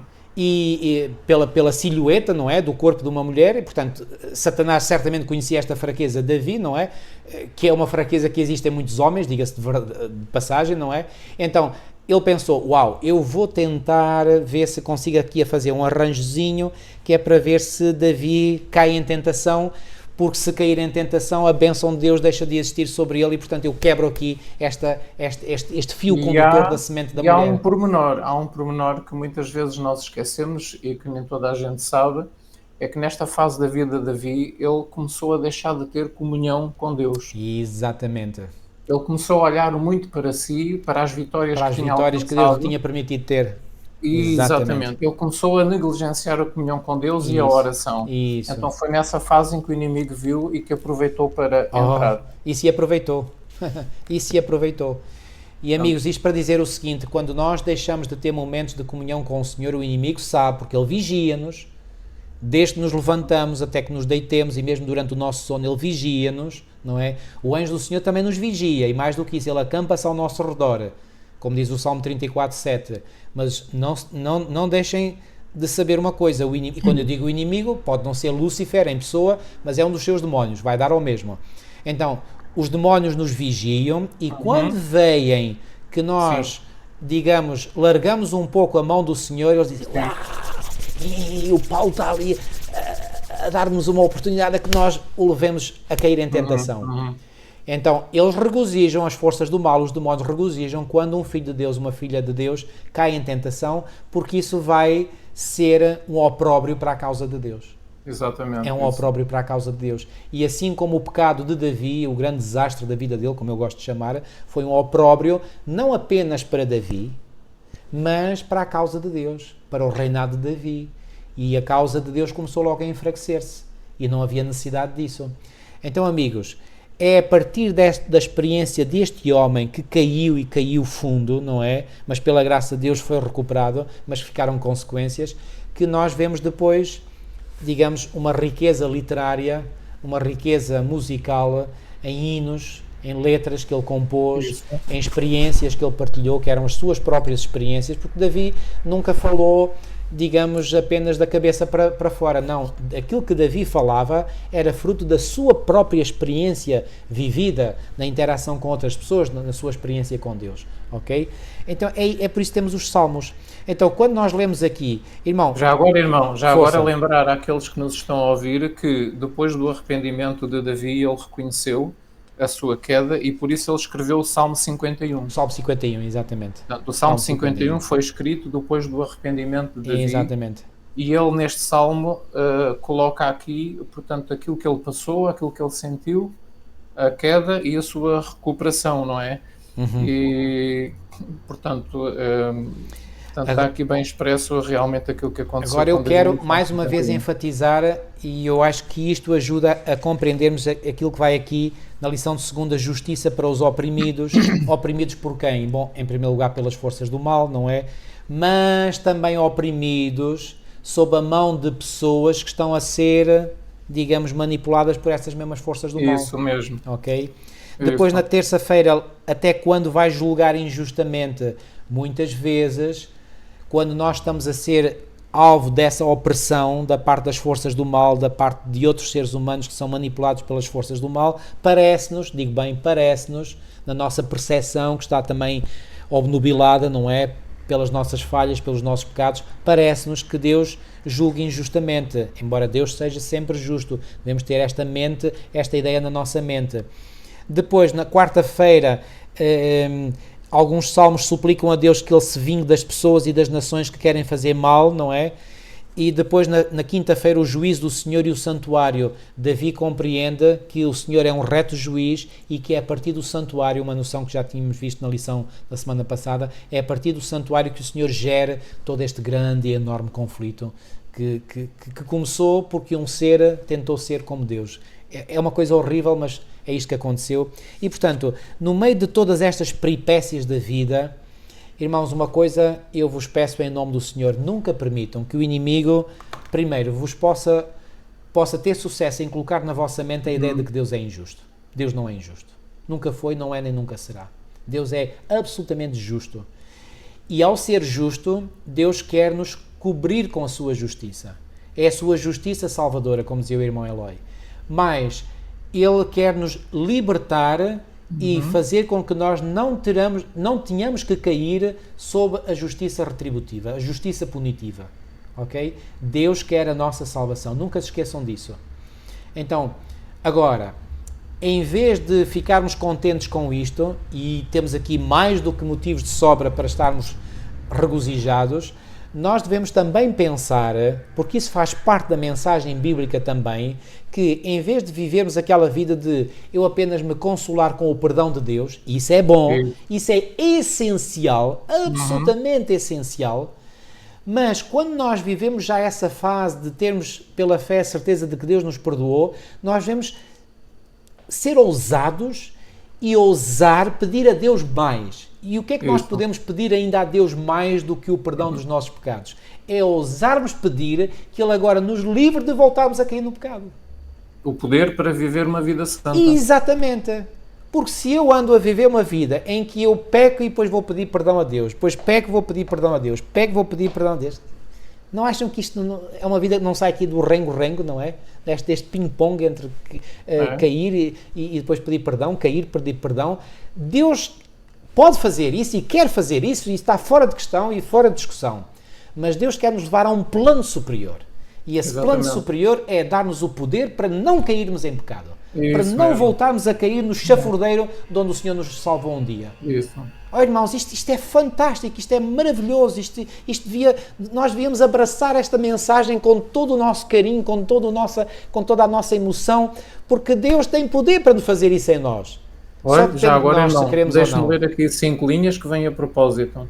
Meditações Matinais 2011, página 62, nos lugares celestiais, página 42 dos comentários. Temos graças a Deus cada dia pelas bênçãos que recebemos. Se o instrumento humano se humilhar perante Deus, reconhecendo a sua completa incapacidade. Ora bem. 2, de fazer a obra que precisa de ser feita para que a sua vida seja purificada e para afastar de si a justiça própria, então Cristo habitará no seu coração. Se humilhar e se reconhecer a sua incapacidade para fazer este trabalho. Claro. Cristo vem, habita no seu coração. Ele, Jesus, então lançará mãos à obra de criar essa pessoa, a alma de novo, o seu coração, e continuará esse trabalho até que o homem seja completo nele. É Portanto, fantástico. quando os pastores ou teólogos dizem que nós estamos completos nele, muitas vezes há uma má interpretação, porque se pensa que estar completo em Cristo significa que Cristo foi completo, ele viveu uma vida perfeita, e se eu agora crer que ele é o meu advogado ou é o meu substituto, eu não sou perfeito, mas posso ser salvo e ter a vida eterna, não tendo o caráter de Cristo, porque Cristo já tem o seu caráter que apresenta diante do Pai como se fosse o meu caráter. E eu creio nele, que é o meu substituto, e eu sou aceito não sendo realmente tendo pecado em mim. Não já é agora, isto. irmão, Ser completo nele significa que Deus lança mãos à obra de criar a alma de novo, para a purificar e para a afastar do pecado, e continuará este trabalho até que o homem seja completo nele. Exatamente. Portanto, ser completo em Cristo é o trabalho terminado. Cristo purificou aquela pessoa do pecado. Exatamente. E realmente aquela pessoa reflete o caráter de Cristo. Exatamente. Isto é sermos completos em Cristo. Exatamente. E sabe, Isto faz-me lembrar um outro versículo que diz que muitos teólogos e pastores, não compreendendo bem o versículo bíblico, leem aquele versículo que diz que a esperança da glória é Cristo. O versículo não diz isso, a esperança da glória é Cristo. O versículo diz que a esperança da glória é Cristo em nós. É nós. Exatamente. O que é que isto quer dizer? Se Cristo habitar na pessoa, se Cristo habitar no crente, se Cristo estiver plenamente formado na mente e no coração dessa pessoa, muito bem. Essa formatação da mente e do caráter e do coração à imagem de Cristo, Cristo no crente, é que é a esperança da glória. Exatamente. Ou seja, só há a esperança da vida eterna se Cristo estiver formado no interior. Nem mais. Não é Cristo que é a esperança da glória, é Cristo em nós, formado em nós. É a esperança da glória. E sabe, irmão, isso que você referiu, que é a teologia que é muito comum hoje ouvir-se, mesmo dentro da nossa igreja, é a teologia do Desmond Fora. Isso. E foi sobretudo a partir do Desmond Fora que essa teologia começou, digamos, a ser mais maioritária, digamos, no nosso meio. E hoje há um grande confronto teológico entre um evangelho e outro evangelho. Se Paulo hoje estivesse entre nós... Desde a década de 1980. Até foi antes. Um pouquinho antes que ele começou a espalhar as ideias, mas mais a guerra ao conflito... Foi a partir de 1980, sim. Portanto, foi quando ele, no verão de 1980, verão no hemisfério norte, entenda-se. Portanto, foi em julho ou agosto que ele fez uma apresentação no Pacific Union College. Por acaso tive a possibilidade de passar por lá no domingo, deixe-me ver se eu recordo a data, portanto 16 de novembro de 2003, eu estive lá no Pacific Union College, portanto isto 23 anos depois do Desmond Fora ter lá, digamos, feito uma apresentação que, digamos, aquilo foi uma bomba, não é, que caiu lá entre os estudantes de teologia e os professores, não é, e embora o Desmond Fora seja para muitos percebido como alguém que pôs em causa o Santuário Celestial, o Ministério de Jesus de Cristo no Santuário Celestial, o princípio de Ian, e ele pôs isso tudo em causa, pôs em causa a interpretação da ponta pequena, pôs em causa, portanto, enfim, muitas outras coisas. Ele também pôs em causa a verdadeira essência do Evangelho. E se o apóstolo Paulo hoje estivesse entre nós, eu acredito que ele escreveria aos adventistas do sétimo dia aquilo que ele escreveu aos Gálatas. Como é que vos deixaste levar por outro evangelho? Ou Gálatas insensatos, ou adventistas insensatos. Porque há muitos insensatos que hoje estão a aceitar esse falso evangelho, que é achar que Cristo faz tudo em nós e nós não precisamos fazer mais nada. Isso é um falso evangelho. Isso é um evangelho destituído da sua essência principal. Okay? É como disse o irmão Eloy muito bem, esta frase diz tudo. Não é Cristo que é a esperança da glória, é Cristo em nós que é a esperança da glória. Ou seja, Cristo tem que trabalhar em mim, tem que transformar o meu coração, tem que me fazer em mim, quando eu deixo, claro, se eu não deixar ele não faz, porque Ele respeita a minha escolha. Cristo tem que fazer em mim a luta e a vitória sobre o pecado. É isso mesmo. Tem que estar formado em nós. Exatamente. O caráter de Cristo. E se os irmãos, eu sei que quando se diz isto, há sempre aqueles que dizem assim, mas você já venceu o pecado. Não, eu respondo, não venci, mas eu acredito que o Senhor pode fazer esse trabalho em mim e eu quero que Ele faça esse trabalho em mim. Mas agora uma coisa é certa, se eu não acreditar nisso, então aí é que o Senhor não irá fazer esse trabalho em mim, porque eu, pela minha descrença, já estou a limitar o poder de Deus em mim. Ponto. A vitória é gradual e avança-se tanto mais depressa quanto o crente o permitir. Exatamente. Então, eu não obtive ainda uma vitória total, mas já obtive muitas vitórias pela graça e pelo poder do Senhor. Isso mesmo, exatamente. Isso não é menos verdade. E não estou aqui a querer pôr-me nos píncaros. Não, porque eu reconheço sempre que o mérito é para Ele, não é para mim. Nenhum. Né? Deus me livre de criar algum mérito para mim. O mérito é sempre do Senhor, sempre dele. O que é que eu seria se não fosse a graça do Senhor ter já agido como agiu na minha vida? Agora, o progresso espiritual é diretamente proporcional à permissão que nós isso damos mesmo. Que faça o trabalho a nós. Tal e qual. Irmão, eu, muito sinceramente, eu acho que esta lição está passada, mas... E é diretamente proporcional ao esforço que fazemos para seguir esse caminho. Exatamente. Irmão, para não ficar muito longa esta lição, e eu creio que já dissemos o essencial, se calhar ficávamos por aqui, porque já passámos de 1 hora, não é? Mas se houver mesmo alguma coisa que o irmão considere que é mesmo indispensável, imprescindível apresentar, olha, aqui na lição escolha só uma frase, um pensamento e partilha e depois vamos terminar. A lição de terça-feira, por exemplo, fala-nos aqui naqueles que julgam injustamente. E se nós abrirmos a Bíblia no Salmo 82...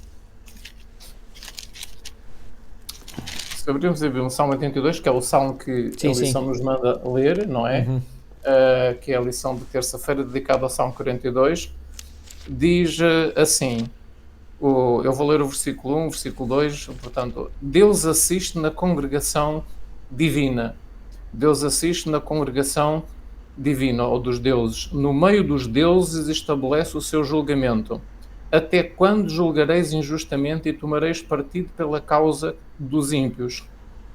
Então, o que é que está aqui a dizer? Quem são estes deuses? Estes deuses são os juízes, são aqueles a quem Deus entregou a responsabilidade de julgar o povo de Deus, Israel, naquele tempo. Aqui na minha versão diz os poderosos. Na minha versão diz os poderosos. Deus está na congregação dos poderosos. Pois, e julga no meio dos deuses.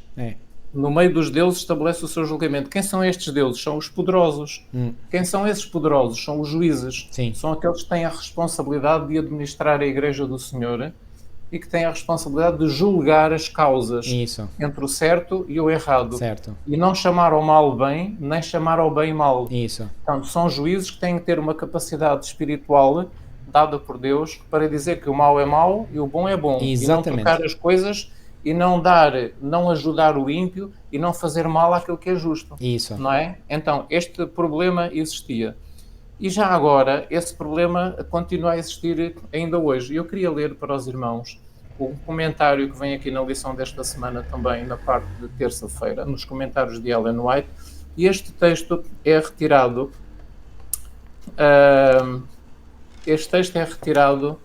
do livro Testemunhos para Ministros e Obreiros Evangélicos, na página 491 e 492.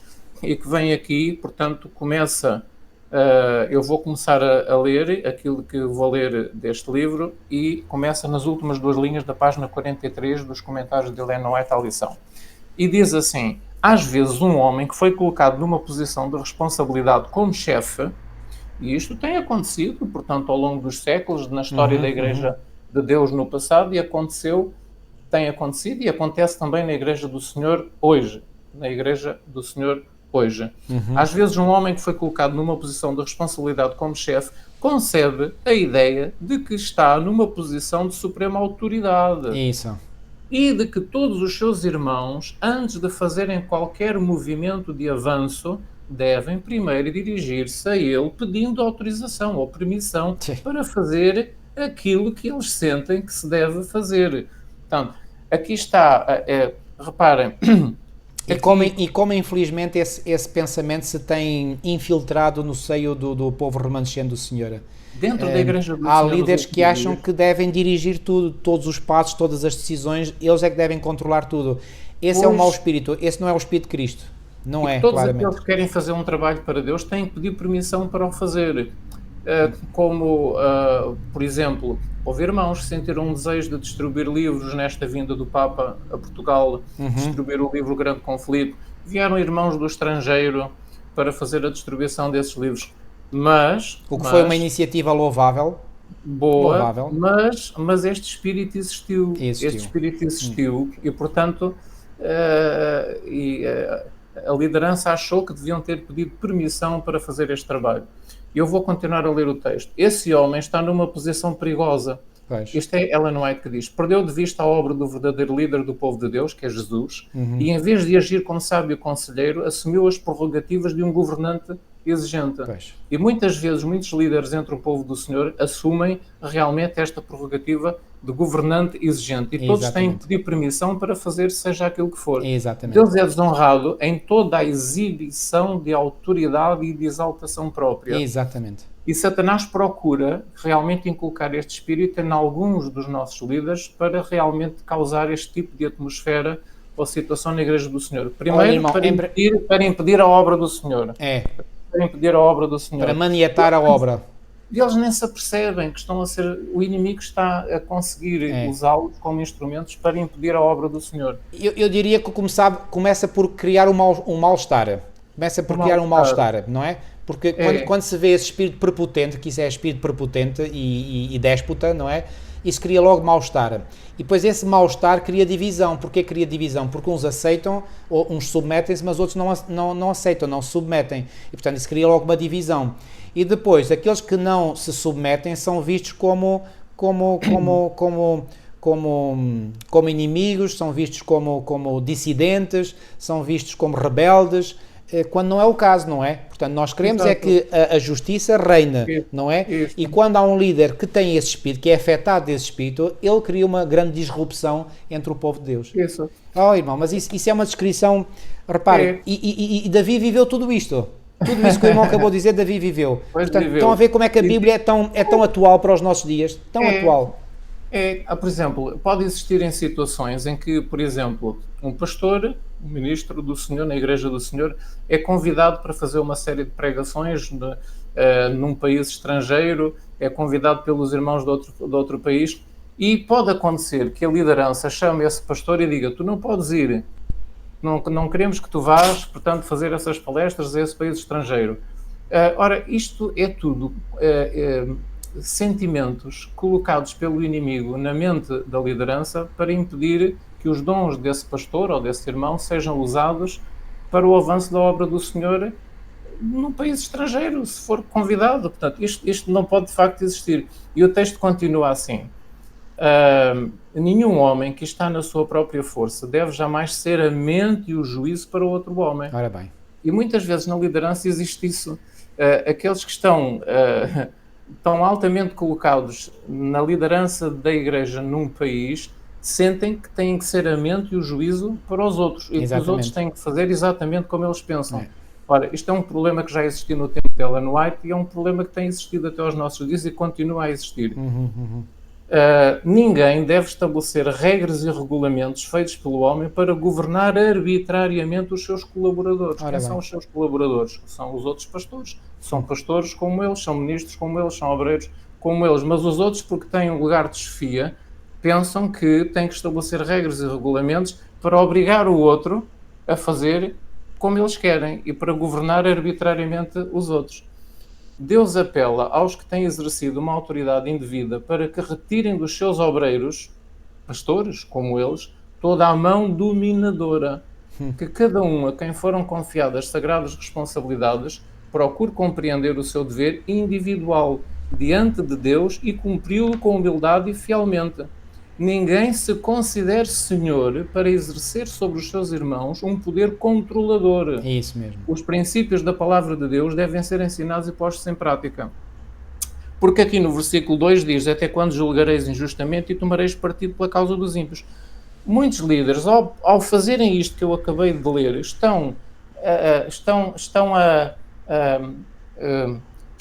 julgar a tomar partido a tomar partido pelo erro. Não é por aquilo que está errado, que é a vontade do inimigo da verdade, O inimigo espiritual de verdade faz estas coisas todas para ir fazer com que a verdade não seja pregada, não é? E deveria ser, o que é que deveria de existir? Olha, estamos muito felizes por teres sido convidado, faz o teu trabalho, que Deus te abençoe, que o Espírito do Senhor esteja contigo, prega a verdade e vai ser uma bênção para esses outros irmãos e até para nós, que depois iremos ouvir. Que o Senhor te abençoe, nós estamos contigo, as nossas orações. Vai, força. É assim que devia de ser. Não é impedir o trabalho de outros. Nós devemos dar toda a ajuda possível para que esses outros façam o seu trabalho.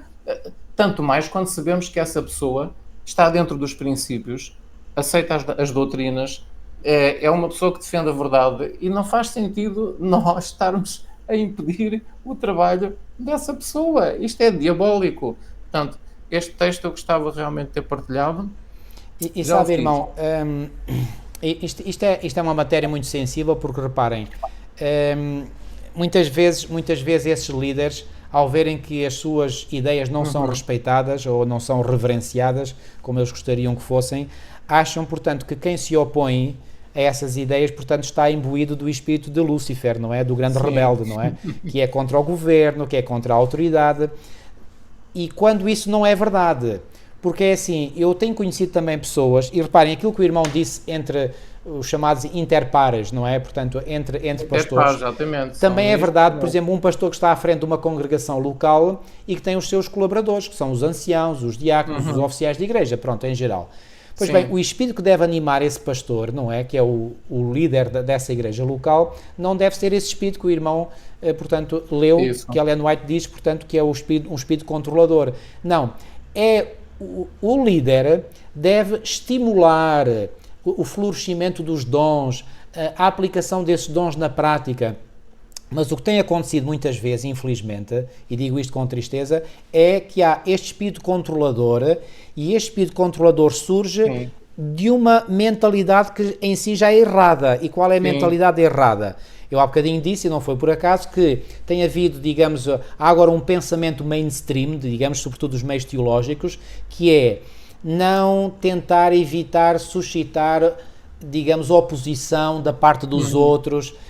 Então vamos falar daquilo que nos une, pois bem, nós temos uma responsabilidade, e já agora eu tenho aqui este livrinho, que é o livrinho Eventos Finais, portanto, de Ellen White, e aqui a missão dos Adventistas do Sétimo Dia, para mim é a maior declaração que surge nos escritos de Ellen White sobre a missão dos Adventistas do Sétimo Dia, e vem na página 41 desta edição, e diz assim, a página 41 eu vou ler, diz assim: os Adventistas do Sétimo Dia foram escolhidos, e escolhidos por quem? Por Deus, obviamente, como um povo peculiar, separado do mundo. Com a grande talhadeira da verdade, ele os cortou da pedreira do mundo e os ligou a si. Tornou-os representantes seus e os chamou para serem embaixadores seus na derradeira obra de salvação. A derradeira obra é esta, é a última, não há outra depois desta. O maior tesouro da verdade já confiado a mortais, as mais solenes e terríveis advertências que Deus já enviou aos homens, foram confiadas a este povo a fim de serem transmitidas ao mundo. Em sentido especial, foram os Adventistas do Sétimo Dia postos no mundo como atalaias e portadores de luz. A eles foi confiada a última mensagem de advertência ao mundo a perecer. Tem que ser dada. Esta última mensagem de advertência ao mundo a perecer não foi dada aos católicos romanos, não foi dada nem mesmo ao mundo protestante, foi dada aos Adventistas do Sétimo Dia. Alguns acham, e eu conheço esses que dizem, isso é uma forma de orgulho espiritual. Se vamos pensar disso, vamos aceitar isso, vamos ficar espiritualmente orgulhosos. Olha, eu não fico nada orgulhoso. Eu fico de duas maneiras. Primeiro, fico com a convicção de que eu tenho uma responsabilidade e fico com um enorme peso sobre os ombros para me livrar dessa responsabilidade que Deus coloca também sobre mim, porque eu faço parte deste remanescente. Pois. Ok? E diz, confiou-se-lhes uma obra da mais solene importância, a proclamação da primeira, segunda e terceira mensagens angélicas. Foi por esta razão que eu escolhi, por exemplo, ao estar para terminar o meu curso de Teologia, fazer como tese de final de curso de Teologia as 3 mensagens angélicas. Porque eu percebi, e dou graças a Deus porque foi Ele que me ajudou a perceber, que a essência da mensagem a ser apresentada ao mundo nesta geração está encapsulada nas 3 mensagens angélicas. Eu percebi que essa é a missão especial dos Adventistas do Sétimo Dia, e por isso eu quis desenvolver a minha tese de final de curso sobre as 3 mensagens angélicas e, graças a Deus, eu percebi o que é que está encapsulado nas 3 mensagens angélicas. Depois diz aqui, confiou-se uma obra da mais solene importância, a proclamação da primeira, segunda e terceira mensagem angélica. E agora reparem, irmãos, nenhuma obra há de tão grande importância. Isso. Não devem eles permitir que nenhuma outra coisa lhes absorva a atenção. Nenhuma outra coisa. Isto é prioritário, absolutamente prioritário. É prioritário. Quando nós permitimos que outras coisas nos e reparem, há muitas coisas que parecem positivas, que parecem justas. Por exemplo, há uma campanha na nossa igreja contra a violência doméstica. Isso é mal em si? Não, não é. Nós devemos ser pessoas que, ainda há bocadinho eu disse, e volto a dizer, e não estou a contradizer, nós devemos ser pessoas que se insurgem contra a injustiça, que se insurgem contra a violência injusta, ok? Aliás, a violência em si é sempre injusta. Isto é quase um pleonasmo que eu acabei de dizer. Então, reparem, devemos insurgir contra isso? Devemos. Agora, devemos perder o nosso tempo, digamos, em detalhes, quando nós temos uma grande e extraordinária mensagem para apresentar ao mundo. Irmãos, quando nós apresentamos as 3 mensagens angélicas, e se essas 3 mensagens angélicas são aceites no coração das pessoas, essas mensagens vão fazer com que essas pessoas deixem de exercer violência doméstica nos seus lares e nas suas famílias. Vocês acreditam nisso? Eu acredito de todo o meu coração. Pois. Então, eu preciso de ser específico, de dizer, contra a violência doméstica, ou contra isto, ou contra aquilo. Não, eu tenho que apresentar uma mensagem que é uma mensagem de juízo e ao mesmo tempo uma mensagem de misericórdia. Isso. Uma mensagem que diga, olha, Deus é juiz, Deus existe, Deus é juiz, Deus é supremo, Deus vai pedir contas a cada um de nós, ou tu pões a tua vida em harmonia com a sua vontade, ou então tu vais receber a justiça retributiva de Deus. Exatamente. E isto faz tremer as pessoas. E é mesmo para tremerem. É isso. Porque muitas vezes nós pensamos que devemos só apresentar a mensagem de forma edulcorada, só apresentar que Deus é amor, e Deus é amor, mas precisamente porque Ele é amor, Ele quer salvar as pessoas, e salvar as pessoas é salvá-las desse juízo retributivo que está para vir. Exatamente. Irmão, e o versículo não diz, se alguém, portanto, se alguém receber, adorar a besta e a sua imagem, receber o seu sinal, não beberá do vinho da ira de Deus? Exatamente. Então, a Bíblia fala na ira de Deus. A mensagem é dura. Mas essa mensagem dura que nós temos que apresentar. E sabem uma coisa? Quando a mensagem é apresentada de forma convicta, de forma poderosa, no poder do Espírito Santo, ela cria convicção. E quando cria convicção, então aí vem o bálsamo. E o bálsamo é o Evangelho do Senhor Jesus Cristo. Agora, para trazer, portanto, a certeza da salvação, a certeza do perdão, a certeza da misericórdia. Não podemos desligar uma coisa da outra. E isto... Irmão, eu tenho que dizer isto, repare, isto parece que há uma esquizofrenia intelectual dentro do povo de Deus hoje. O que é que eu quero dizer com esquizofrenia intelectual? Esquizofrenia vem de uma palavra esquizo, quer dizer, portanto, é uma mente dupla, uma mente que pensa 2 vezes. Ou seja, há uma mentalidade dupla hoje entre o povo remanescente de Deus e por isso há algum conflito entre nós, conflito que resulta desta compreensão dupla teológica da verdade bíblica, não é? E depois existem estes confrontos que são cada vez mais evidentes. Isto, reparem, não estou aqui a querer ser crítico. Há pessoas que acham que quando eu falo destas coisas eu estou a tentar diminuir a Igreja de Deus. Não é isso. Não. Eu quero deixar muito claro uma coisa, porque eu às vezes apanho tareia dos 2 lados. Apanho tareia dos mais liberais e depois apanho tareia dos mais conservadores. Os liberais vêm-me criticar que eu sou muito conservador e que sou muito fanático e excessivo. E os conservadores vêm-me criticar que eu sou muito liberal. É assim, eu defendo intransigentemente o conceito, porque há fundamento bíblico nele, de que a Igreja Adventista do 7º dia é o povo remanescente organizado da profecia bíblica. Ponto final, parágrafo. Venha quem vier, e já veio muita gente tentar destornar esta ideia. Não conseguem. É isso, exatamente. E se alguém está aí desse lado e que me está a ouvir e pensa que vai conseguir... Houve uma vez um irmão que tentou dizer o pastor seria um ótimo pastor para a Igreja Adventista do 7º dia, Movimento da Reforma. Eu disse logo, olha irmão, é assim, gosto muito de si, e gostava, atenção, não estava a mentir, gosto muito de si, mas há uma coisa que eu lhe posso garantir, nunca porei os meus pés nesse movimento. Nunca. Porque eu acredito de todo o meu coração, e uma vez até fiz um convite pessoal ao dirigente de outro movimento, porque o movimento da Reforma são 2, não é um, são 2. E eu fiz o convite com base num texto do Espírito de Profecia, em que Ellen White diz que unir-nos a uma nova organização é a apostasia da verdade. Eu disse, pastor, você está a ver bem o que é que está aqui escrito? Eu tive 6 horas a falar com esses irmãos, 6 horas seguidas. e fiz um apelo. Eles também me fizeram um apelo para eu ir para o lado deles. Eu disse, irmãos, podem ter certeza, nunca irei. Nunca irei. Podem tomar esta minha palavra como palavra de honra. Eu nunca sairei desta igreja. Nunca. Por uma razão muito simples. Esta é a igreja, este é o povo de Deus. Este é o barco que leva o povo de Deus ao porto seguro da eternidade. Agora, há problemas cá dentro do barco? Se há. Cheira mal cá dentro? Se cheira. Há problemas cá, há brigas, há batalhas, há espancamentos, há porrada, há isso e muito mais. Agora, o que eu digo é o seguinte, por muita porrada como por muita luta interna que exista, este é o barco certo. E é este barco que vai até ao porto seguro da eternidade. Ponto final. Acerca daquilo que o irmão disse, que realmente Deus não é só um Deus de amor e de misericórdia e de perdão, mas também é um Deus de justiça, é um juiz que vai ter que fazer justiça. Há aqui um texto também nos comentários de Ellen White na lição desta semana. Na irmão, eu vou-lhe pedir, eu peço desculpa, eu hoje não o deixei falar várias vezes, eu vou-lhe pedir, leia esse texto, irmão, e vamos terminar, porque o tempo já ultrapassou muito o nosso tempo. Eu vou ler esses dois textos e terminamos. É isso. Então este que eu vou ler diz assim: a paciência e a longanimidade de Deus, que deveriam suavizar e subjugar a alma, têm uma influência totalmente diferente sobre o imprudente e o pecaminoso. Leva-os a porem de lado a contenção e fortalece-os na resistência. Pensam que o Deus que tanto tem suportado da parte deles não irá prestar atenção à sua perversidade. Se nós vivêssemos numa dispensação de retribuição imediata, as ofensas contra Deus não ocorreriam com tanta frequência. Mas embora seja por telado o castigo, não é menos certo, não é nada menos do que certo. Há limites até mesmo para a paciência de Deus. O limite da sua longanimidade pode ser atingido.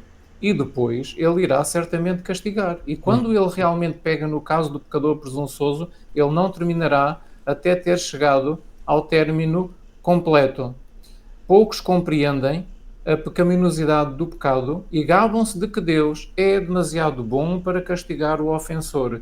Mas os casos de Miriam, de Arão, de Davi e de muitos outros demonstram que não é seguro pecar contra Deus nos atos, nas palavras ou até em pensamento. Deus é um ser de amor infinito e compaixão, mas também diz, eu sou um fogo consumidor, um fogo que consome, eu sou um Deus zeloso. Deuteronômio capítulo 4, versículo 24. E o outro texto é este. Assim como o arco nas nuvens é formado pela união da luz solar e da chuva, também o arco-íris que rodeia o trono de Deus representa o poder conjunto da misericórdia e da justiça. Não é só a justiça que deve ser mantida, pois isso apagaria a glória do arco-íris da promessa sobre o trono, a promessa do perdão. Os homens poderiam ver apenas a penalidade da lei, a justiça. E se não houvesse a justiça nem punição, não haveria estabilidade para o governo de Deus. É a mistura do juízo e da misericórdia que torna completa a salvação. A misericórdia convida-nos a entrarmos pelas portas da cidade de Deus e a justiça compraz-se em conceder a cada pessoa. Agora prestem muita atenção nestas últimas 3 linhas. E a justiça compraz-se em conceder a cada pessoa obediente amplos privilégios como membro da família real e filho do Rei Celeste. Se fôssemos defeituosos no caráter, não poderíamos passar pelas portas que a misericórdia e justiça, que a misericórdia abriu para os obedientes. Pois a justiça está à entrada, permanece junto à porta e exige santidade de todos os que desejam ver a Deus. Eu não sei se entenderam, eu vou ler novamente estas 4 linhas. Isso é crucial. Absolutamente crucial. A misericórdia convida-nos a entrar pelas portas da cidade de Deus e a justiça compraz-se em conceder a cada pessoa obediente amplos privilégios como membro da família real, filho do Rei Celeste. Se fôssemos defeituosos no caráter, não poderíamos passar pelas portas que a misericórdia abriu para os obedientes. Isso. Pois a justiça permanece junto à porta, junto à entrada da Nova Jerusalém e exige santidade de todos os que desejam ver Deus e entrar lá. Então, isto é um resumo daquilo que o irmão acabou de explicar. Tem que haver estas 2 coisas, não é? É o perdão e o poder para obedecer. Isto é o Evangelho. A santidade tem que ser alcançada para podermos entrar na cidade de Deus. Misericórdia e justiça. A justiça é a exigência Exatamente. da obediência à lei, a exigência de santidade. E eu queria terminar com uma nota positiva e encorajadora, que é a seguinte. Irmãos, os irmãos já se aperceberam que nós temos vindo sistematicamente a bater, digamos, ou a dar ênfase neste ponto fundamental da nossa santificação, do nosso caráter justo, que é a única forma de podermos um dia estar com o Senhor por toda a eternidade. Seguir a paz com todos e a santificação, sem a qual ninguém verá o Senhor, disse o apóstolo Paulo. Então reparem, irmãos, nós estamos a dar ênfase nisto, mas eu quero que saibam que ao darmos ênfase nisto, nós não estamos aqui a falar, digamos, vou usar uma expressão que se usa aqui muito no norte de Portugal, de cima da burra. Ou seja, estamos a falar de barriga cheia porque nós já somos justos, nós já atingimos esse patamar e, portanto, nós agora estamos a elucidar as massas ignorantes que estão lá em baixo, estão lá no chafurdeiro do pecado. Nós já somos santos. Não, irmãos. Não temos esse pensamento, não temos esse sentimento. E que Deus nos livre de o termos. Não, nós estamos na mesma luta, irmãos. Acham que eu não tenho lutas? Acham que o irmão José Eloy não tem lutas? Acham que nós não choramos junto de Deus quando nós às vezes temos consciência que pecamos? Isso mesmo. Então nós não estamos a apresentar este ideal só para vós e nós já subíamos para o ar como se nada fosse. Não. Nós temos a plena consciência. Aliás, até vos vou dizer mais. Quanto mais eu prego este assunto, mais eu sinto como o diabo me tenta para eu voltar para a minha vida de pecado anterior. Pois. E eu tenho que me agarrar com alma e coração ao Senhor para vencer essas tendências pecaminosas que eu um dia cultivei, desgraçadamente para mim. Mas, irmãos, nós temos que lutar com o Senhor e, portanto, aquilo que estamos a colocar diante de vós é o ideal divino para nós. É um ideal difícil? Pois é, irmãos. Mas é possível ser alcançado? Como? Por nós? Não. Pela força e pela graça e pela misericórdia que vem do nosso bom Deus. E Deus, tudo o que Ele faz é para nos dar esse estatuto, essa possibilidade, para nos pôr num patamar elevado. Irmãos, resumindo a lição desta semana, levantar-me-ei. Porquê que Deus se levanta? Porque no meio desta guerra, desta luta em que nós estamos, luta individual connosco mesmos, contra as nossas pulsões, tendências pecaminosas, contra as tendências pecaminosas que se veem na sociedade à nossa volta, nós sentimos às vezes tanta injustiça. Nós queremos ser Deus, nós queremos fazer a vontade de Deus e vemos as pessoas à nossa volta, quer fora da igreja, quer mesmo dentro da igreja, às vezes nos criticar, nos apoucar, nos diminuir, nos rebaixar. E às vezes o nosso coração pesa. E nós pensamos assim, mas será que Deus não tem compaixão de mim? Será que Deus não vê o que eu estou a sofrer? Será que Deus não se apercebe que eu quero fazer a sua vontade e que estou disposto a ir até ao limite das minhas forças para fazer a vontade de Deus? Irmãos, Deus vê tudo isso e muito mais. E é precisamente porque Deus vê tudo isso que vai chegar o momento, nós não sabemos quando, mas vai chegar, isso é garantido, em que Ele se vai levantar. E quando Ele se levantar, sabem para quê? É para defender o seu povo e atacar os inimigos e destruir os inimigos do seu povo. Esta é a essência da lição desta semana, irmãos. Eu queria deixar os irmãos com um pequenino texto que eu não estava a pensar ler, mas como tinha aqui ao lado e veio-me à mente, é de Review Onderal, 12 de abril de 1870, e diz assim: sem santidade, diz-nos a palavra de Deus, ninguém pode ver o Senhor. E quando o irmão disse esse versículo, veio-me à mente este texto, então senti o desejo de o ler. Sem santidade, diz-nos a palavra de Deus, ninguém pode ver o Senhor. Sem pureza de vida, é-nos impossível sermos ajustados e preparados para viver com os santos anjos, e sem pecado, num céu puro e santo. Nenhum pecado pode existir ali no céu, nenhuma impureza pode entrar pelos portões de pérola da cidade dourada onde Deus vive. E a questão que temos que resolver é se nos desviaremos de todo o pecado e obedeceremos às condições que Deus nos deu para que nos tornemos seus filhos e suas filhas. Ele requer de nós a separação do mundo para que nos tornemos membros da família real. Então estamos a ser preparados para viver com os santos anjos e sem pecado num céu puro e santo. E nenhum pecado pode existir ali dentro de nós, lá. E não se esqueçam, Deus não vai usar uma varinha mágica para transformar um ser humano de pecador para não pecador na sua segunda vinda para poder entrar no céu. Pois, claro. Essa transformação tem que ter sido efetuada antes aqui na Terra. Ora, nem mais. Se queremos ser santos no céu, temos que ser santos aqui na Terra. Isso mesmo. Primeiro, Isso. não é a varinha mágica da vinda de Jesus que vai fazer essa Isso transformação. mesmo. Não mesmo. se esqueçam disto, os textos Amém. são bem claros, Amém. que o Senhor vos ajude a todos. Amém. Vamos E a terminar nós com uma oração. também. E a nós também. Nosso querido e amado Pai que estás nos céus, eu creio que a Tua palavra não pode ser mais clara do que aquilo que ela é, Senhor.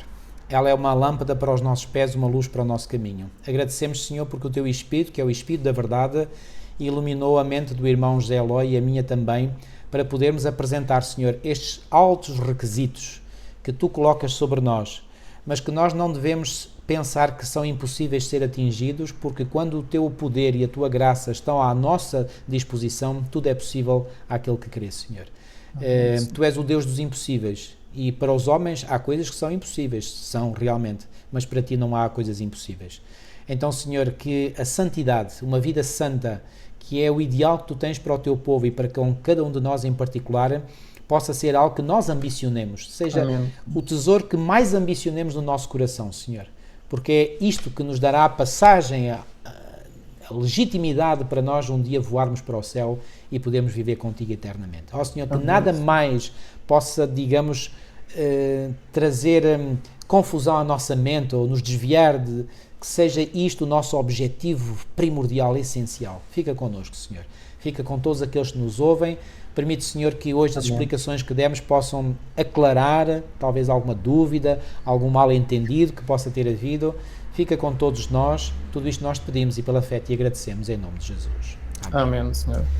Irmãos, pedimos desculpa mais uma vez por este longo tempo, mas achamos que, enfim, há coisas que nos estão cá no coração. Os irmãos compreenderão certamente. Que Deus vos continue a abençoar e até para a semana, se Deus quiser. Até para a semana. Deus vos abençoe. Uma boa semana.